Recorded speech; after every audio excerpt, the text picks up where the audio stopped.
నారాయణ కుటుంబాన్ని గుడికి రానివ్వకుండా ఆపుదామనుకున్న తాయారు. తన ప్లాన్ని తిప్పికొట్టిన నారాయణ మరియు కుటుంబం. అసలు ఇదంతా ఎలా జరగబోతుందో తెలుసుకోవాలనుకుంటే ఇప్పుడే మన ఛానల్ని సబ్స్క్రైబ్ చేసుకొని పక్కనే ఉన్న బెల్ ఐకాన్ని క్లిక్ చేయండి. బెల్ క్లిక్ చేశాక ఆల్ పైన క్లిక్ చేస్తే మా ఛానల్ నోటిఫికేషన్స్ మీ ఫోన్లోకి వస్తాయి. వినోద్ అన్నప్పుడు ఎందుకు ఇంత మంచి వ్యక్తికి ఇంకా పెళ్ళవ్వలేదు అని అడిగినప్పుడు నారాయణ మా ఇల్లే కారణం అనగానే అందరూ కూడా షాక్ అవుతారు. అదేంటి ఇల్లుకి పెళ్ళికి సంబంధం ఏముంది అని అడుగుతాడు వినోద్. అప్పుడు నారాయణ ఏం చేస్తామయ్యా, జనాలకి వెళ్ళలేదు కానీ ఇల్లు, డబ్బు, ఆస్తి, పొలం అన్నీ కావాలి జనాలకి. వాడు మంచివాడైనా చెడ్డవాడైనా సరే కళ్ళకి మాత్రం బోల్డ్ అంత ఆస్తి కావాలయ్యా ఇప్పుడు జనాలకి. నువ్వైతే చాలా మంచివాడివిలా ఉన్నావు. పోన్లే, నీకంటూ ఒక మంచి అమ్మాయి దొరికింది, వాడితో సంతోషంగా ఉండు. మా వాడి గురించి ఎందుకులే, వాడికి ఇంకా మంచి అమ్మాయి దొరుకుతుందిలే, ఎక్కడో రాసి పెట్టే ఉండుంటుంది అని చెప్పేసి అంటాడు నారాయణ. అన్నయ్యకి ఖచ్చితంగా ఒక మంచి అమ్మాయే దొరుకుతుంది. ఎవరేమన్నా సరే ఆయన చాలా మంచి వ్యక్తి, నాకు చాలా ఇష్టం మీ కుటుంబం అంటే అని అంటాడు వినోద్. అప్పుడు గాయత్రి, మీలాంటి మంచి మనిషి నాకు దొరికినందుకు నిజంగా నాకు చాలా అదృష్టం అండి. అయినా మీ మనసు చాలా మంచిది, అది నాకు బాగా నచ్చింది. కొంతమంది ఉంటారు ముఖమంతా ఎప్పుడు మార్చుకొని ఏడుస్తారు, ఒకరి మీద ఎప్పుడు నిప్పులు కక్కుతూనే ఉంటారు, వాళ్ళకైతే ఎప్పటికీ బుద్ధి రాదు అని చెప్పేసి గాయత్రి వాళ్ళమ్మ తాయారు వైపు చూసి అంటుంది. అప్పుడు తాయారుకి కోపం వచ్చినా సరే అంచుకుని, ఇంకా ఇలా సోచ్ చెప్పుకుంటూనే కూర్చుంటారా, లేకపోతే ఈ లోపలికి వెళ్ళి పడుకొని రేపు పొద్దున్న తొందరగా లేచేదేమైనా ఉందా? రేపు అసలే పూజ ఉంది, తొందరగా కానివ్వాలి, తినేసి వెళ్ళి పడుకోండి అని చెప్పేసి అంటుంది. పడుకోక నీ దగ్గర కూర్చుని నీ కబుర్లు చెప్తూ కూర్చుంటాం అనుకుంటున్నావా అని అంటాడు నారాయణ. నాన్న ప్లీజ్ ఏమనకండి, పదండి వెళ్ళి పడుకుందాం, రేపొద్దున్న అసలే పనుంది, వెళ్ళి పూజ అన్నీ చేసుకొని అన్నీ చూసుకోవాలి, కాబట్టి ఏం మాట్లాడకండి నాన్న ప్లీజ్. సరే అత్తయ్య వెళ్ళి పడుకోండి, అందరూ వెళ్ళి పడుకోండి అని చెప్పేసి అంటాడు పెద్ది. అందరూ కూడా ఎవరి వాళ్ళ రూమ్లోకి వెళ్ళిపోతూ ఉంటారు. అయితే మహాలక్ష్మి కూడా తనకొక రూమ్ ఇస్తారు. మహాలక్ష్మి తన రూమ్లోకి వెళ్ళిపోతుంది. వెనకాలే చక్రి కూడా వెళ్తాడు. ఏమండి అని అనగానే బాబోయ్ తుతు అని చెప్పేసి భయపడుతుంది మహాలక్ష్మి. అదేంటండి ఏమైంది అంటే, ఎందుకండి అలా సడన్గా భయపడతారు, చెప్పండి ఏంటి అని అడిగితే, నేను ఇక్కడ మీకంతా కొత్త కదా, మీకేమైనా అవసరమైతే రాత్రైనా పర్వాలేదు పిలవండి, నేను మీకు సహాయంగా పడుకుంటాను కిందో ఎక్కడో అని చెప్పేసి అంటాడు చక్రి. అప్పుడు కోపంగా చూస్తుంది మహాలక్ష్మి. కరెక్ట్గా అప్పుడే మనీషా వస్తుంది. ఏమీ అవసరం లేదు, నేను మనీషా ఇద్దరం పడుకుంటాం, తమరేం రావక్కర్లేదు, వెళ్ళి బయట పడుకోండి అని చెప్పేసి అంటుంది మహాలక్ష్మి. అయితే చక్రి కేశవ వైపు కోపంగా చూస్తాడు. ఎందుకంటే మనీషాని వెళ్ళి పడుకోమని చెప్పింది కేశవానే కాబట్టి. నా ప్లాన్ అంతా సర్వనాశనం చేయడానికే ఉంటావురా నువ్వు, పదా అని చెప్పేసి అంటాడు చక్రి కేశవతో. ఇద్దరు కూడా వెళ్ళిపోతారు అక్కడి నుండి. అప్పుడు తాయారు అటుగా వచ్చి మహాలక్ష్మి రూమ్లోకి వస్తుంది. ఏంటి నువ్వు మీ ఆయన పడుకోవడం మానేసి దేంతోనో పడుకున్నావు, మీ ఇద్దరి మధ్యలో సంబంధాలు ఏమీ బాలేదా అని అడుగుతుంది వంకరగా. అప్పుడు మహాలక్ష్మి, మా ఇద్దరి మధ్యలో సంబంధాలు బాగా ఉన్నా మొగోళ్ళందరి మధ్యలో ఆడవాళ్ళు పడుకోలేరు కదా, అందుకని నేను ఈ అమ్మాయి ఇద్దరు కలిసి వెళ్ళి పడుకుంటున్నాం, మీకు అంతగా నొప్పి అయితే వాళ్ళందరి మధ్యలోకి వెళ్ళి పడుకోండి అని చెప్పేసి అంటుంది మహాలక్ష్మి. ఎంత మాట అన్నావే అని అనగానే, మరి మా ఏడుపేదో మేము ఏడుస్తాం, మీకు ప్రతి దాంట్లో వేలు కాలు పెట్టడం అవసరం అంటారా? ఎందుకండి ప్రతి దాంట్లో నేను ఉన్నాను అంటారు? మీరు నా గురించి కానీ నా కుటుంబం గురించి కానీ ఆలోచించాల్సిన అవసరం ఏమీ లేదు. మీరు మీ పని చూసుకుంటే బాగుంటుంది. ఎప్పుడు చూడండి ఏదో ఒకటి చేద్దామనే చూస్తారు మీరు. చెప్తున్నాను కదా, మీ పని మీరు చూసుకొని మా పని మేము చూసుకుంటాం అని చెప్పేసి వార్నింగ్ ఇస్తుంది స్వీట్గా మహాలక్ష్మి. అప్పుడు తాయారు, వీళ్ళట్లాగే దీనికి పొగరు ఎక్కువేలా ఉంది, కోడలికి కూడా పొగరే, సరిపోయారు అని చెప్పేసి అక్కడి నుండి వెళ్ళిపోతుంది. తర్వాత రోజు అందరూ రెడీ అవుతారు. అయితే చక్రి ఏమో పంచె వేసుకునేసరికి కన్నా అడుగుతాడు, ఏంటన్నయ్య కొత్తగా పంచె కట్టావు, ఓహో భలే ఉన్నావు కదా అని చెప్పేసి అడుగుతాడు. అంటే ఏం లేదురా, ఇవాళ ఖచ్చితంగా మహాలక్ష్మి గారు చీర కట్టుకుంటారు, అందుకనే భర్తగా నేను పంచెలో ఉంటే బాగుంటుంది కదా, అందుకని పంచె కట్టుకున్నాను రా, బాగుందా అని అడిగితే, హీరోలా ఉన్నావు అన్నయ్య నీకేంటి అని చెప్పేసి అంటాడు కన్నా. అప్పుడు పెద్ది, అవునరా చాలా చూడముచ్చటగా ఉన్నావు, ఎంత చక్కగా ఉన్నావో, బాగుంది, చక్కగా ఉంది, పూజకి ఇలాంటివే వేసుకోవాలి అని చెప్పేసి అంటాడు పెద్ది. అయితే అప్పుడే మహాలక్ష్మి తన రూమ్లోంచి బయటికి వస్తుంది. చక్రి మహాలక్ష్మి వైపు అలా చూస్తూ ఉండిపోతాడు. చక్రితో పాటు మిగతా పెద్ది, కన్నా, కేశవ కూడా చూసి నవ్వుతారు మహాలక్ష్మి వైపు. ఎందుకంటే మహాలక్ష్మి అందంగా చీర కట్టుకొని బయటికి వస్తుంది కాబట్టి. వచ్చిన తర్వాత ఎలా ఉన్నాను అని అడుగుతుంది మహాలక్ష్మి. అప్పుడు పెద్ది, మహాలక్ష్మినే, నువ్వు మహాలక్ష్మిలా ఉన్నావమ్మా అంటే బాగోదేమో, నిజంగా చెప్తున్నాను, మా ఇంటి మహాలక్ష్మివమ్మ నువ్వు అని చెప్పేసి అంటాడు పెద్ది. అయితే ఓ థ్యాంక్ యూ పెద్ది అని చెప్పేసి అంటారు. అవునండి, నిజంగా చాలా బాగున్నారు అని చెప్పేసి అంటాడు చక్రి. థ్యాంక్స్ చక్రి అని చెప్పేసి చెప్తుంది. ఆ తర్వాత ఒక్క నిమిషం అండి, మీరు ఇవాళ చీర కట్టుకుంటారని ముందుగానే అనుకొని ఒక్క నిమిషం అని చెప్పేసి పక్కకి వెళ్ళి మళ్ళీ వస్తాడు. ఏంటండి ఒక్క నిమిషం, ఏమైంది అని అడిగితే, చెప్పాను కదండి మీరు చీర కట్టుకుంటారని నాకు ముందే తెలుసు, అందుకనే ఇదిగోండి పువ్వులు తీసుకొచ్చాను అని చెప్పేసి పువ్వులు చేతికిస్తాడు చక్రి.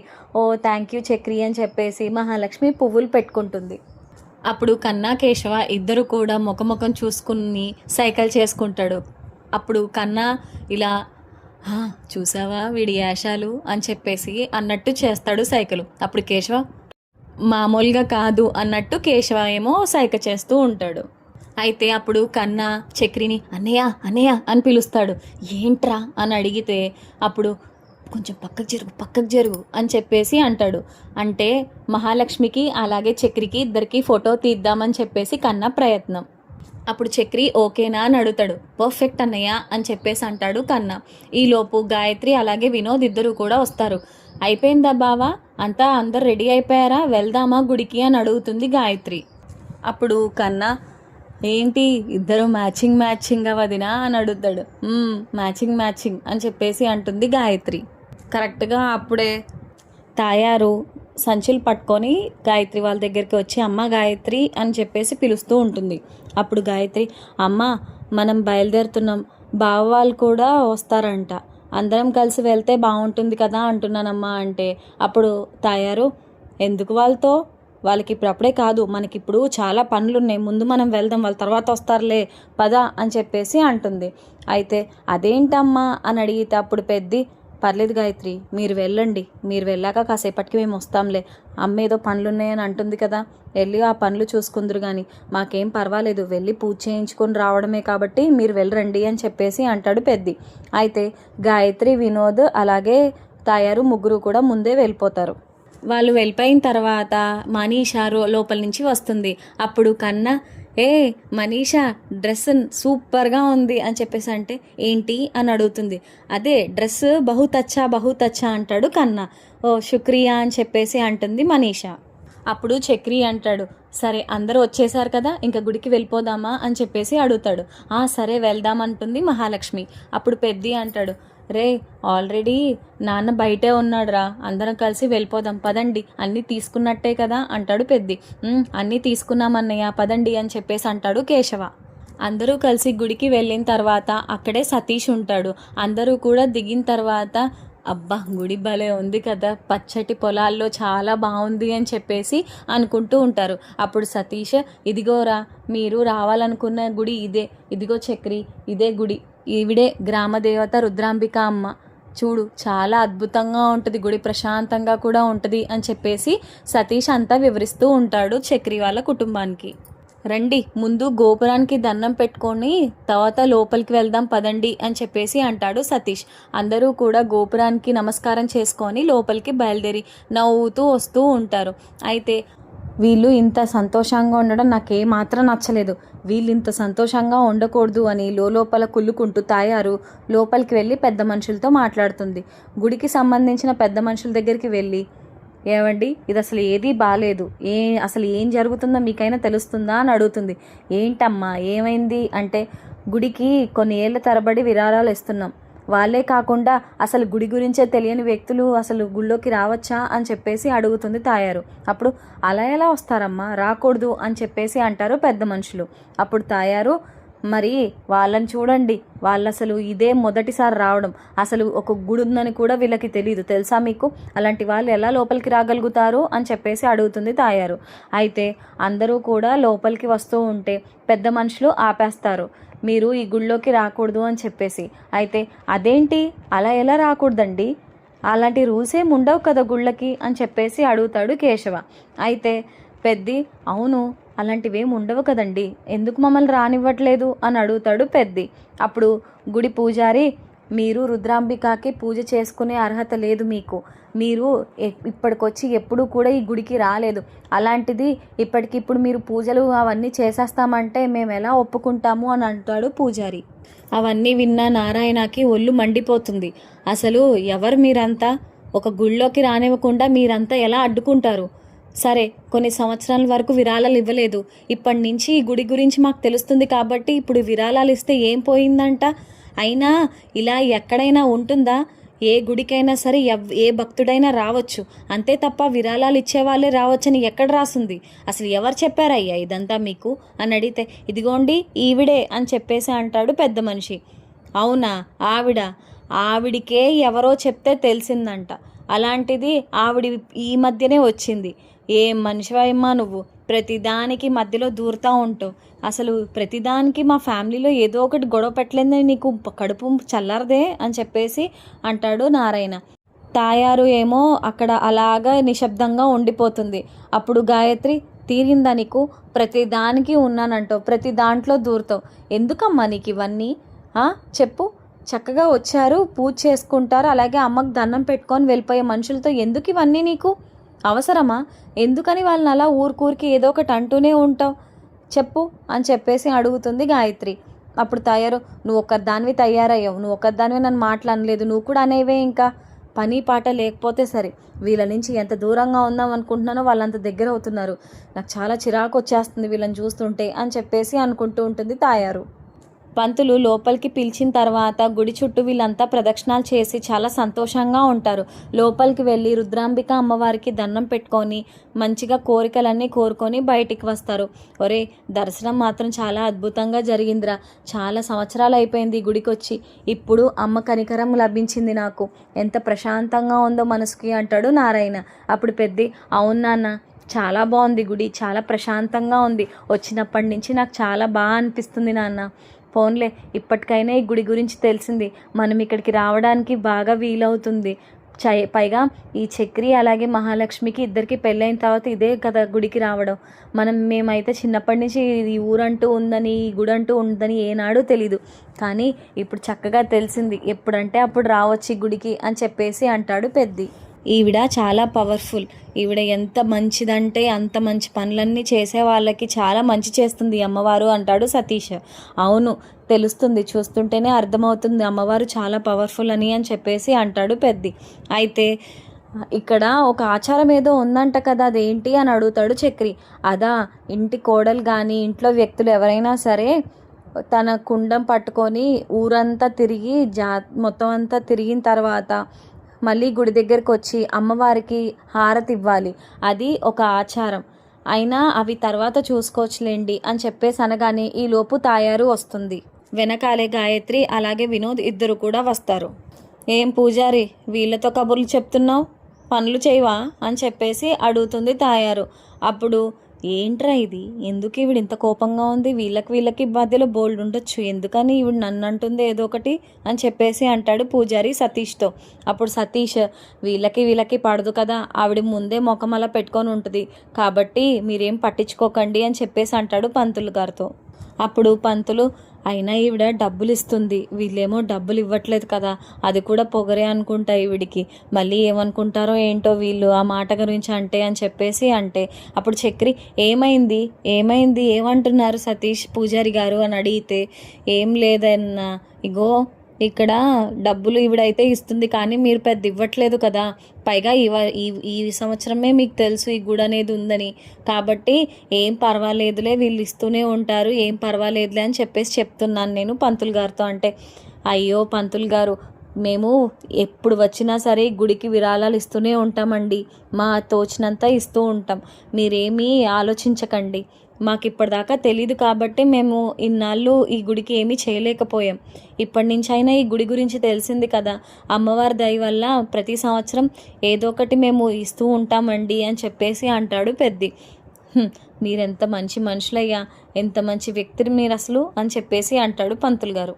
అప్పుడు తాయారు అంటుంది, అసలు కులదైవం ఉన్న ఊరేంటో ఇల్లేంటో ఏది తెలియకుండానే ఉన్నారు వీళ్ళు, అంత గొప్పోళ్ళు. నేనున్నానంటే ప్రతి సంవత్సరం నేను గుడికి వస్తాను, ఖచ్చితంగా మొక్కు తీర్చుకొని వెళ్తాను.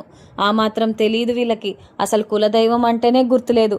ఏదో వీడి జాతకం గురించి ఇక్కడికి వచ్చారు తప్ప, లేదంటే అసలు వీడికి ఎప్పటికీ తెలియదు ఈ కులదైవం గురించి అని చెప్పేసి తాయారు నానా మాటలు అంటుంది చక్రి కుటుంబాన్ని. అవును, నీకు కులదైవం ఎవరో తెలుసు, కనీసం మాతో చెప్పావా? మీకంటూ ఒక కులదైవం ఉంది, ఆ ఊరు వెళ్ళాలి, చక్కగా చేసుకోండి అని చెప్పేసి ఏమని చెప్పావా? ఏమీ లేదు, ఏది చెప్పలేదు. కానీ కులదైవం గురించి తెలీదు అని చెప్పేసి అంటున్నావు. నా కొడుకులకి కొన్ని విషయాల వల్ల నేను ఏది చెప్పలేదు. నీకేమైంది? అడిగిన వెంటనే చెప్పాడు కదా మీ అన్నయ్య, ఇప్పుడేమొచ్చింది? చెప్పడానికి కూడా అంత నొప్పి మీకు అని చెప్పేసి అంటాడు నారాయణ.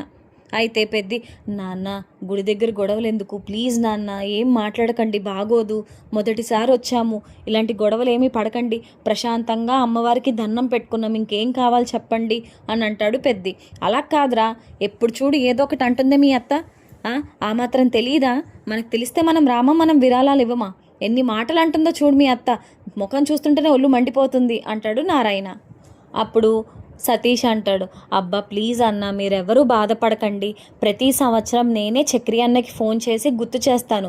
మీరు బోల్డ్ పనుల్లో పడిపోయి ఉంటారు, నాకంటూ నా ఊరు ఇదే కాబట్టి నేను చక్కగా ఫోన్ చేసి మరీ గుర్తు చేస్తాను.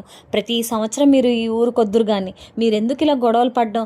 అయినా మీకు తెలియని విషయం ఏంటంటే ఈవిడకు కూడా ప్రతి సంవత్సరం గుర్తు చేస్తూనే ఉంటాం, అందుకే ఈవిడ గారు వస్తుంది, లేదంటే ఈవిడ కూడా ఏమీ రాకపోదును ఇక్కడికి అని చెప్పేసి అనేసరికి నారాయణ పెద్దగా నవ్వి, దీనికి కూడా ఎంత నాటకాలు ఆడావు నువ్వు, ప్రతి సంవత్సరం గుడికి రాకుండా ఏదో వీళ్ళు గుర్తు చేస్తే అప్పుడు వెంటనే బయలుదేరతావా?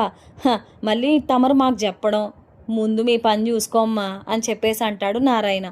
అప్పుడు తాయారుకి తల తీసేసినంత పని అవుతుంది. అప్పుడు పంతులు గారు అంటారు, అమ్మ గుడికి వచ్చినప్పుడు ప్రశాంతంగా దేవుడి మీద నా మనసు లగ్నం చేసి పూజ చేయించుకుని వెళ్ళాలి. ఇక్కడికి వచ్చిన తర్వాత ఈ వాదోపవాదాలు ఏంటి? మీరు కుటుంబమే కదా, పోన్లే మీ మధ్యలో బోల్డ్ వైరాలు ఉండొచ్చు, అది మాకు అనవసరం. గుడికి వచ్చినప్పుడు దేవుడి మీద మనసు పెట్టి చక్కగా నమస్కారం చేసుకొని ఇంట్లోంచి వెళ్ళడం మానేసి ఎందుకమ్మా ఇలా గొడవలు పెట్టుకుని పంచాయతీలు పెట్టుకుని ఊర్లో మీ పరువు తీసుకుంటారు అని చెప్పేసి అంటారు పంతులు గారు. అదే కదండి మేం చెప్పేది, ఎప్పుడు మా వెనకాలే ఏదో ఒకటి పెడదామని చూస్తుంది ఈవిడ అని చెప్పేసి అంటాడు చక్రి. అక్కడి నుండి పెద్ది వాళ్ళ కుటుంబం మొత్తం వెళ్ళిపోతుంది, కానీ తాయారు మాత్రం పోయారు కదా, మాకు పూజ చేయండి అని చెప్పేసి పంతులు గారిని అడుగుతుంది. పెద్ది అక్కడి నుండి వెళ్ళిపోయిన తర్వాత అందరూ కూడా ఒక చెట్టు దగ్గరికి వెళ్ళి కూర్చుంటారు.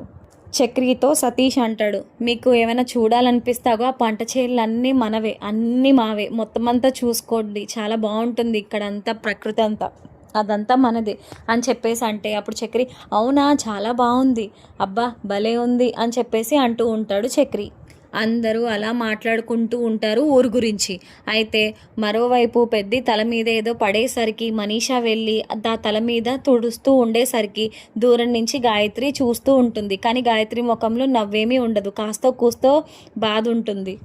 అప్పుడు చక్రి అడుగుతాడు, ఏమండి మనం అలా మొత్తం అంతా చూసొద్దామా, బాగుంది కదా ఊరు అంటే, వెళ్ళి చూద్దామండి అని చెప్పేసి అంటుంది మహాలక్ష్మి. తాయారు కూడా తన పూజ ముగించుకొని వచ్చి అదే చెట్టు అవతల వైపు కూర్చొని ఉంటుంది. గాయత్రి కూడా తాయారు పక్కన కూర్చుంటే అప్పుడు తాయారు అడుగుతుంది, అల్లుడేరే అని. అప్పుడు గాయత్రి, ఏదో ఫోన్ వచ్చిందని చెప్పేసి మాట్లాడడానికి వెళ్ళారమ్మా అని చెప్పేసి అంటుంది గాయత్రి.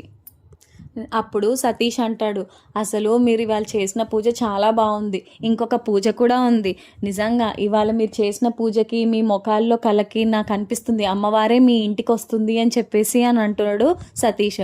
అప్పుడు అందరూ కూడా చక్కగా నవ్వుతారు, కానీ తాయారు మాత్రం ముఖం మార్చుకొని ఉంటుంది. అప్పుడు తాయారు అనుకుంటుంది, వీళ్ళ ముఖాలకి అసలు వీళ్ళు నా ముందు ఉంటుంటేనే నాకు ఒళ్ళు జల్దరించేస్తుందంట. అప్పుడు గాయత్రి, అమ్మ ఆపుతావా, ముందు నాకు నిన్ను చూస్తుంటే ఒళ్ళు మండిపోతుంది, ఎందుకని ఎప్పుడు ముఖం అలా మార్చుకొని ఏడుస్తావు, చక్కగా నవ్వుతూ అందరితో మంచిగా పలకరిస్తూ ఉండొచ్చు కదా. ఇప్పుడు నేను ఏమైనా వెళ్ళి భావన పెళ్లి చేసేసుకున్నానా? లేదు కదా, నువ్వు చెప్పిన వ్యక్తినే పెళ్లి చేసుకున్నాను, ఇంకా నీకు నొప్పేంటి, వాళ్ళని చూస్తే ఎందుకలా మండిపడిపోతావు, వాళ్ళు నిన్ను ఏం చేశారని అని చెప్పేసి అడుగుతుంది గాయత్రి. అయినా నేను ఆ మహాలక్ష్మితో మాట్లాడాలి, అసలు ఆ కొంపకి ఎలా వచ్చి తగలడిందో దాన్ని చూసుకుని వీళ్ళు రెచ్చిపోతున్నారు, బాగా ఎక్కువైంది, వీళ్ళు జనాల్ని చూసేసరికి ఒళ్ళు మండిపోతుంది నాకు. నువ్వేమో నా మీద పడి ఏడుస్తావు, నువ్వు కూడా అందులో దానివే. నేను ఆపకపోయి ఉంటే వాడిని పెళ్లి చేసుకుని నా ముందు అలా నించునేదానివేమో. ఛీ, మంచి పని చేశాను నేను వాడికి ఇచ్చి పెళ్లి చేయకుండా అని చెప్పేసి అంటుంది తాయారు. నువ్వు మారవమ్మా, నువ్వు ఎప్పటికీ మారవు, నువ్వు ఇలాగే ఏడుస్తావు, ఛీ అని చెప్పేసి అంటుంది గాయత్రి. ఒకవైపు చక్రి అలాగే మహాలక్ష్మి ఇద్దరు కూడా పొలం చేనులు గట్టంపడ నడుస్తూ ఉంటారు. అయితే ఏమండి చాలా బాగుంది కదండి అంటే మహాలక్ష్మి అవునండి చాలా పచ్చగా చాలా బాగుంది అని చెప్పేసి అంటుంది. అప్పుడు చక్రి ఫోటో తీయమంటారా అండి అని అడుగుతాడు చక్రి. అప్పుడు మహాలక్ష్మి కూడా ఫోటో తీయండి, చక్కగా అదొక మెమరీ కింద ఉంటుంది అని చెప్పేసి నించుంటుంది. చక్రి మహాలక్ష్మి ఫోటోలు తీసి చూపిస్తాడు. అప్పుడు మహాలక్ష్మి అబ్బా చాలా బాగున్నాయి, సూపర్గా తీశారు అని చెప్పేసి అంటుంది. ఇద్దరూ కూడా చేతిలో చెయ్యి వేసుకొని నడిచి జాగ్రత్త అండి బాబు కింద పడతారు మెల్లిగా మెల్లిగా అని చెప్పేసి చెయ్యి పట్టుకొని నడిపిస్తూ ఉంటాడు మహాలక్ష్మిది చక్రి. అయితే ఈలోపు పెద్ద వచ్చి జాగ్రత్త జాగ్రత్త అమ్మ జాగ్రత్త అంటూ మహాలక్ష్మి చెయ్యి పట్టుకొని ఇద్దరిని కూడా బయటికి తీసుకొస్తాడు. మొత్తం అంతా తిరిగి చూసారా, బాగుందా మొత్తం పొలం అని చెప్పేసి అడుగుతాడు పెద్ది. చాలా బాగుంది పెద్ది. అప్పుడు మహాలక్ష్మి అడుగుతుంది, అవును పెద్ది మీ అమ్మగారిది కూడా ఇదే ఊరా, మీ అమ్మకి మీ నాన్నగారికి ఇక్కడే పెళ్ళయిందా అని అడుగుతుంది మహాలక్ష్మి. ఎన్ని సంవత్సరాలైంది మీరు ఇక్కడి నుంచి అక్కడికి వచ్చేసి, అసలు ఇక్కడే నా మీదంతా ప్రాపర్ అని చెప్పేసి అడుగుతూ ఉంటుంది. కానీ చక్రికి కానీ పెద్దికి కానీ సమాధానం ఏం చెప్పాలో తెలియక అలా సైలెంట్గా ఉండిపోతారు. ఏమండి మీరు తిట్టినంటే ఒక మాట చెప్తాను అని చెప్పేసి అంటాడు చక్రి. అంటే మీరు నన్ను తిడతారా ఏంటి క్వశ్చన్స్ అన్నీ అడిగినందుకు అని అడుగుతుంది మహాలక్ష్మి. తిట్టడం కాదండి, అసలు మాకు ఇదంతా ఏమీ తెలీదు, మేము ఇక్కడికి రావడం ఇదే ఫస్ట్ టైం. నేను నా జీవితంలో ఎప్పుడు ఈ ఊరు గురించి కూడా ఎప్పుడు వినలేదు, ఇప్పుడే విన్నాను నేను, తెలుసా మీకు అని చెప్పేసి అంటాడు చక్రి. అయ్యయ్యో సారీ పెద్ది, నాకు మీరు ఏమైనా ఇదంతా తెలిసేమో అని చెప్పేసి అలా అడిగాను, ఏమనుకోకండి అంటే, పర్వాలేదమ్మా మహాలక్ష్మి, ఏమీ తెలియలేనప్పుడు నువ్వేం చేస్తావు, ఏం పర్వాలేదులే అని చెప్పేసి అంటాడు పెద్ది. ఆ తర్వాత ఇద్దరు కూడా సర్లే దీని గురించి వదిలేయండి, ఫొటోస్ తీసుకుంటాం కదా ఫొటోస్ తీయండి, మళ్ళీ అవి కొంచెం బ్లర్ వచ్చాయి ఇంకోసారి ఫొటోస్ తీయండి అని అడుగుతుంది మహాలక్ష్మి. అయితే చక్రి మళ్ళీ ఫొటోస్ తీస్తాడు. అబ్బా చాలా బాగున్నాయండి, ఇందాకటి వాటికంటే ఇవి ఇంకా బాగున్నాయి, అవి డిలీట్ చేసేసి ఉంచండి అని చెప్పేసి అంటుంది. మరి ఇందాక బాగున్నాయి అని చెప్పారు అని అడుగుతాడు చక్రి. అంటే వాటికంటే ఇవి బాగున్నాయి కదా, అలాంటప్పుడు ఇదే కదా ఉంచుకోవాలి, మళ్ళీ అవ్వెందుకు అని చెప్పేసి అంటుంది మహాలక్ష్మి. సరే ఒక సెల్ఫీ దిగుదామా అండి అని అడుగుతాడు చక్రి. అప్పుడు మహాలక్ష్మి ఓకే అని చెప్పేసి సెల్ఫీ కోసం దగ్గరికి ఇద్దరు నించుంటారు. అయితే ఒక పోజ్ ఇవ్వండి అని చెప్పేసి అంటే మహాలక్ష్మి వి పోజ్ ఇచ్చి అలా నించొని ఉంటుంది. అయితే చక్రి ఏమో మూతి ముందుకు పెట్టుకొని కొండ ముచ్చులాగా ఇలా పెట్టేసరికి మహాలక్ష్మి ఏంటది, ఆ ముఖం ఏంటి, ఆ ఫేస్ ఎక్స్ప్రెషన్ ఏంటి, ఫోటో దిగడం కూడా రాదా మీకు అని చెప్పేసి అడుగుతుంది. మామూలుగా నవ్వండి చాలు, చూడలేకపోతున్నామని అనగానే ఇద్దరు కూడా మంచిగా నవ్వుతారు, ఒక సెల్ఫీ తీసుకుంటారు. సెల్ఫీ మాత్రం చాలా బ్యూటిఫుల్గా ఉంటుంది. సర్లే ఇంకా వెళ్దాం పదండి అని చెప్పేసి అంటుంది మహాలక్ష్మి. చక్రి మాత్రం ఫోటో చూసుకుని మురిసిపోతూ ఉండుంటే ఈలోపు మహాలక్ష్మి నడుస్తూ ఆ పొలంలో కింద పడిపోతుంది. అయ్యయ్యో చెప్పాను కదండి మెల్లిగా నడవమని, లెగండి అని చెప్పేసి చక్రి మహాలక్ష్మిని లేపుతాడు. మహాలక్ష్మి అబ్బా అంటూ లెగుస్తుంది. ముందు చెయ్యివ్వండి అని చెప్పేసి అంటే మహాలక్ష్మి చెయ్యివ్వంగానే మహాలక్ష్మిని లేపుతాడు చక్రి. ఇంకా ఇద్దరు అక్కడి నుంచి మళ్ళీ వాళ్ళ ఫ్యామిలీ మెంబర్స్ దగ్గరికి వస్తారు. అందరూ కూడా టీ తాగుతూ ఉంటారు. మహాలక్ష్మిని అలాగే చక్రిని చూసి కన్నా కేశవ ఇద్దరు కూడా నవ్వుకుంటూ ఉంటారు. వీడు భలే చేస్తున్నాడులే, ఇక్కడికి వీడి కోసమే వచ్చినట్టుంది అన్నట్టు. సతీష్ వచ్చి మహాలక్ష్మికి అలాగే చక్రికి ఇదిగో చక్రి ఇగో టీ అని చెప్పేసి ఇద్దరికి ఇస్తాడు. థ్యాంక్ యూ అని చెప్పేసి అనగానే వెళ్ళి మొత్తం అంతా చూసారా ఎలా ఉంది అని చెప్పేసి అడుగుతాడు. చాలా బాగుంది, ఎంత ప్రశాంతంగా అనిపించిందో చాలా సంవత్సరాల తర్వాత అని అంటాడు చక్రి. అవును చాలా సంవత్సరాల తర్వాత చాలా బాగుందండి అని చెప్పేసి అంటుంది మహాలక్ష్మి. మరోవైపు గ్రామంలో కొంతమంది ఆడవాళ్ళు వచ్చి అక్కడ కూర్చొని ఎవరు మీరు, ఇప్పటిదాకా ఎప్పుడు చూడలేదు ఈ ఊర్లో మిమ్మల్ని అని అడుగుతారు. అంటే నా పేరు మాధవ అండి, ఈయన మా నాన్నగారు పేరు నారాయణ అనగానే అప్పుడు తాయారు నారాయణ అంటుంది తాయారు. అదే వీళ్ళిద్దరూ చెల్లి అన్న, అగో ఆవిడికి ఆ తాయారుకి అన్నయ్య అవుతారు ఈయన నారాయణ పేరు అనగానే అప్పుడు వాళ్ళు అదేంటి ఒక వ్యక్తిని చెప్పి జైలుకి వెళ్ళాడే ఆ నారాయణనా అని అడుగుతారు. అందరూ కూడా అక్కడ షాక్ అవుతారనమాట. అప్పుడు తాయారు అంటుంది కరెక్ట్గా చెప్పావు అతనే అని చెప్పేసి అంటుంది తాయారు. ఇన్ని సంవత్సరాల తర్వాత ఏదో అయిపోయిందని చెప్పేసి ఇప్పుడుకొచ్చాడమ్మా కులదేవత దగ్గరికి. ఓ అవునా అని చెప్పేసి అంటారు ఆ ఆడవాళ్ళు. అప్పుడు గాయత్రి అమ్మ నువ్వు నోరు మూసుకో అని అంటుంది. అప్పుడు నారాయణ అక్కడి నుండి సైలెంట్గా నడుచుకుంటూ వెళ్ళిపోతాడు. అప్పుడు సతీష్ అంటాడు అదేంటి నిజమా అని అడుగుతాడు. అయ్యో అలాంటిదేం లేదన్నా, ఆవిడికి మా నాన్న అంటే పెద్ద పడదు. అయినా మా నాన్న అలాంటి వాళ్ళు కానే కాదు. వాళ్ళంతా ఏదో తప్పుగా అనుకుంటున్నట్టున్నారు. మీరు అలా ఏం ఊహించుకోకండి. మా నాన్న మంచివాళ్ళు అని చెప్పేసి అంటాడు కేశవ. ఆ తర్వాత సతీష్ అంటాడు రేపు చాలా మంచి పూజ ఉంది, మీరు ఎవరైనా సరే చేస్తారా అని చెప్పేసి అడిగితే తాయారు ఒకటే నవ్వుతుంది. వీళ్ళు చేయడమా చాలే అన్నట్టు చాలా నవ్వుతుంది. అదేంటి ఎందుకమ్మా అంతలా నవ్వుతున్నావు అని అడుగుతుంది గాయత్రి. అది వీళ్ళలో ఎవరు చేయలేరు, ఇంటికి ఆడవాళ్ళే చేయాలి. అది ఊరంతా కావడి పట్టుకొని తిరిగి వచ్చిన తర్వాత ఇంటి దగ్గర పెట్టుకోవాలి. అది ఖచ్చితంగా కాలుతుంది. అయినా మహాలక్ష్మి చేయదు. ఆ పక్కనున్న వ్యక్తి అంటే వాళ్ళ కుటుంబానికి సంబంధం కూడా లేదు.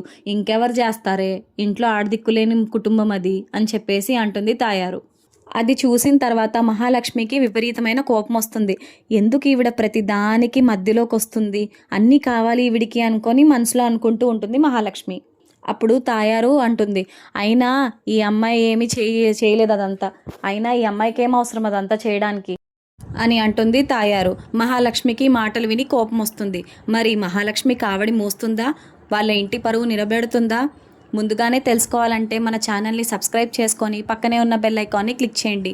బెల్ క్లిక్ చేశాక ఆల్ పైన క్లిక్ చేస్తే మా ఛానల్ నోటిఫికేషన్స్ మీ ఫోన్లోకి వస్తాయి. Thank you so much for watching.